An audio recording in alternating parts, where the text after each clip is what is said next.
As far as tornado risks for people in our area, I think it's important to know that we're susceptible to all risks that are presented with any tornado.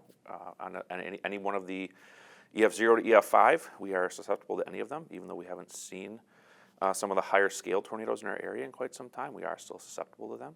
As well as, I think it's important to note, significant straight line wind events are also prevalent in our area. We had one in 2019, in the summer of 2019, that caused quite a bit of damage. And last year, just in 2024, we had an EF1 in Kaukauna, just to the south of us, and an EF1 just to the north of us in Menominee County. So I think important to note that we had 45 tornadoes total in the state last year. So the state is definitely susceptible to these, and we encounter all the risks that go with them. So the general rule that we talk about with any sort of tornado preparedness is really a three-step thing. Make a kit, have a plan, and be informed.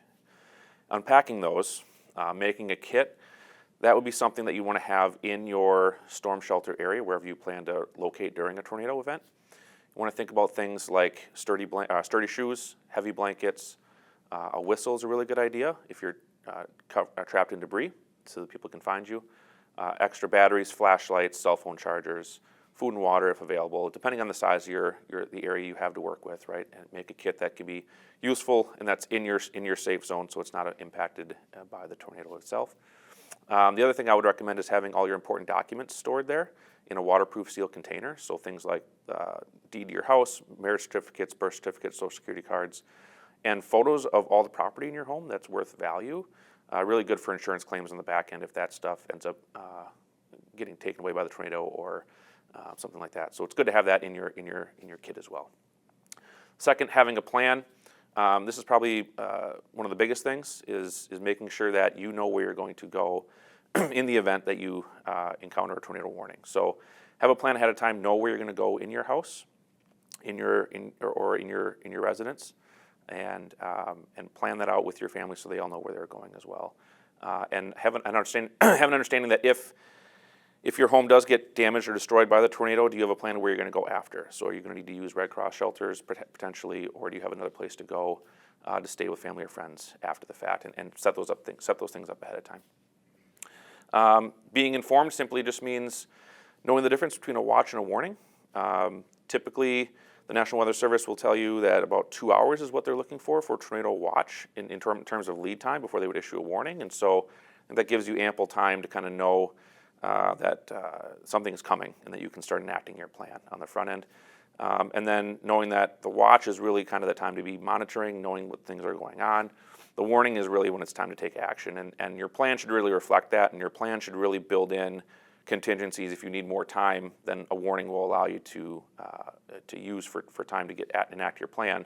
Maybe you need to move your plan up to acting during the watch versus the warning. One of the things that we see nationally through case studies is people usually wait to enact their plans. They want to go see it. They want to confirm that an actual event is happening in their area. They maybe want to go outside and check it out for themselves. That's when people usually get caught on the short end. So we always recommend have multiple ways to receive alerts. So whether that's through weather apps or social media or whatever the case is, have different ways to receive those alerts. On weather radio is a really good tool. And it's a fair bet that if all these devices are going off, you're seeing multiple sources confirming the same things, it's a pretty good chance that something's happening. Take action now, don't wait, don't get caught up in the event, and don't try to confirm things first. You can confirm later once you're in a safe place and have good monitoring after the fact. For specific to mobile manufactured home, the issue there is just the need for extra time to carry out your plan. I think it's important to note that those are probably one of the least safe options, just generally speaking, for tornado safety. There are certain wind ratings that they are rated to in the industry, and they are required through the Housing and Urban Development at the federal level for different wind ratings. But those are generally only up to about 70 miles per hour in most cases, and there are options for anchoring those in straps and that type of thing, but still it's just general understanding that those are not safe places to be during tornadoes. And so you want to make sure that you have a place to go outside of that structure, and so that's just going to take more time to get your emergency kit. In that case, you'd want to have a go kit, all the same types of items that we talked about earlier, but in a fashion where you can put it in a to-go kit and bring it with you to your location. So time is one of their biggest things. So again, you might, instead of being able to act at a warning, you might need to act at the watch level. In terms of just general safety guidance for tornadoes, I think it's important to know that this is kind of on a sliding scale depending on where you are, what kind of structure you're in. So there's good options and there's better options, there's bad options and there's worse options. And so I think the idea behind planning is really to get yourself into as best a situation as you possibly can, understanding that the circumstances you might find yourself in, depending at that time, your plan might tell you you have an option, but you aren't at that site at that time. So knowing that, what are your options in that moment in time, and plan for the best options you possibly can, depending where you are. So understand that every option might not be the best ideal solution to this, but just put yourself in the best possible place you can should you encounter one of these. So specific to mobile homes, manufactured homes, after 1976 is when Housing and Urban Development put some regulations in place for these types of things, for wind ratings and that type of a thing. But in general, the data study in 2018 pointed out that about 72% of deaths occur in homes regardless of type of home.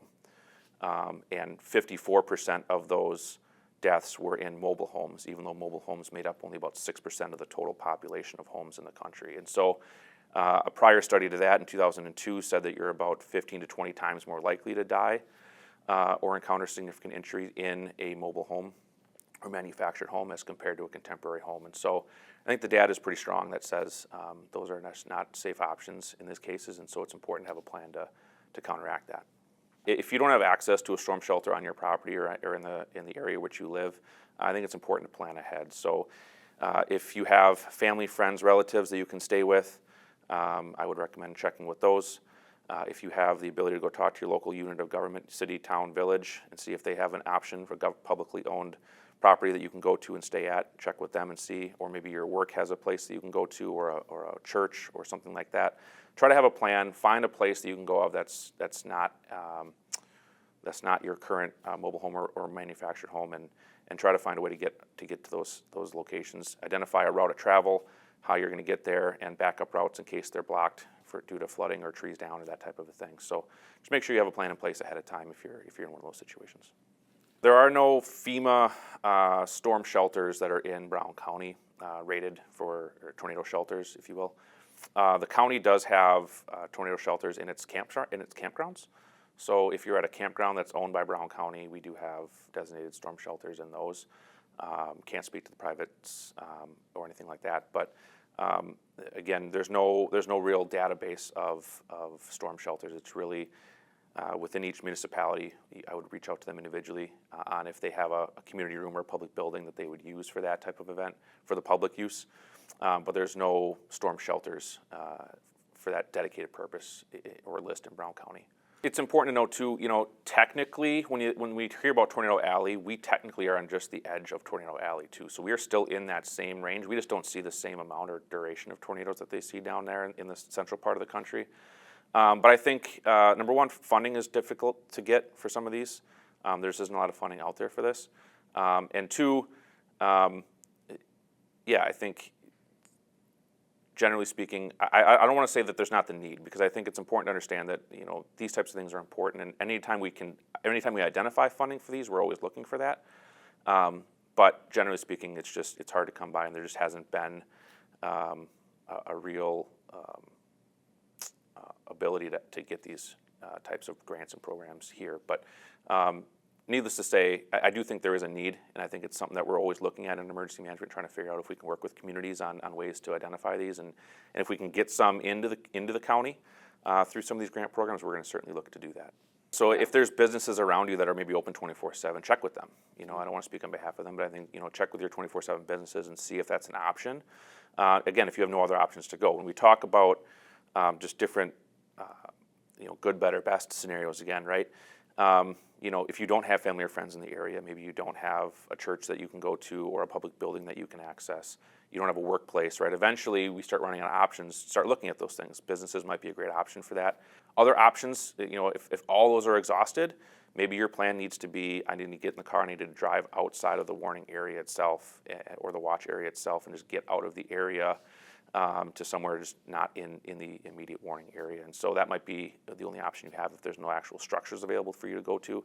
I'd recommend that. There's also guidance out there from the National Weather Service that in an absolute worst case scenario, you can find a low-lying ditch somewhere and use that, and that would even be safer than being in a manufactured or a mobile home. Yeah, so general guidance is most interior room, the lowest floor possible. So generally speaking, all apartments are kind of laid out a little bit differently, right? They have different kind of elements in place. So I think the general guidance is get as interior as you can on the lowest floor you can. So if you're on the first floor, you have an apartment on the first floor, find the most interior room, closet, bathroom, whatever, inside your apartment unit and go there.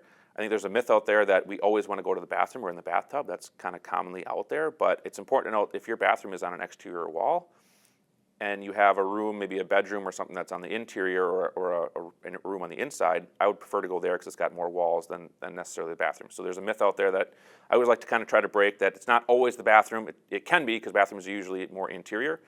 Just note that if your bathroom is on an exterior, try to find as many walls without windows on the lowest floor possible. And I would prioritize the lowest floor because we want to take care of ourselves above our head as well. If the roof gets blown off or something like that, we want to make sure we're putting as many layers on top of us as we can as well. So prioritizing the lowest level. If you're on a second or third floor, I'd recommend trying to get to the first floor. Again, building this into your plan. Understand how long it's going to take you. If you have needs that you're going to need to use the elevator or it's going to take you a little bit more time, build it into your plan.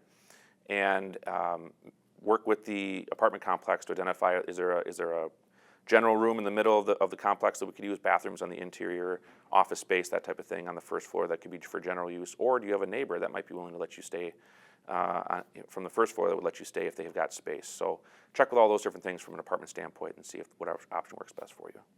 Also, another option for apartments would be an interior stairwell would be another great option if you have an interior stairwell, or hallways have been suggested. I think it's important for hallways to understand, again, if we're in a hallway on the first floor, trying to get as central as possible without doors and windows. I don't want to be necessarily near the exterior wall of a hallway, again, trying to put as many barriers and get as centrally located as we possibly can. So hallways might be good options if, again, no other option exists. Again, prioritizing that lower floor. If you're on a higher floor and you have no other option, a lower hallway might be your best option. But there is one thing I guess I'd recommend for the public that might be an option. It's the National Weather Service has storm spotter training. Now, this is generally for folks that are interested in just storm spotting specifically. They want to go out and try to help that Weather Service identify real weather patterns in real time. But I think it's also a good educational opportunity for the public. They get to learn about what makes storms, the different types of storms, the hazards with storms, and just general safety practices with storms involving tornadoes, lightning, and all the other types of summer weather we get around here. So I'd recommend it's a free opportunity for the public. They can go to this. The Weather Service puts on several of them a year generally if they can. And so I would recommend that might be a good option just from a general awareness and education standpoint for the public to attend one of these if they have an interest and want to learn more about this. I mean, when you look at areas that get impacted more, there's generally prioritization when it comes to funding for a lot of those types of things. So we are blessed here that we aren't as impacted generally as most. But again, we still have those same threats and hazards. And so it's important to understand that because we don't have those things, I think it's just that much more important to plan, and I think it's that much more important to not become complacent. I don't like hearing that because we haven't had a tornado in a while or that I haven't seen a tornado myself in real life since I've lived here for 30 years, that it's not going to happen. I think it just puts that much more emphasis on the planning element on the personal level to make sure that you're prepared because you know that those options don't exist and that you need to be as prepared as you can personally. So I think that's probably the key message to take away is understand that.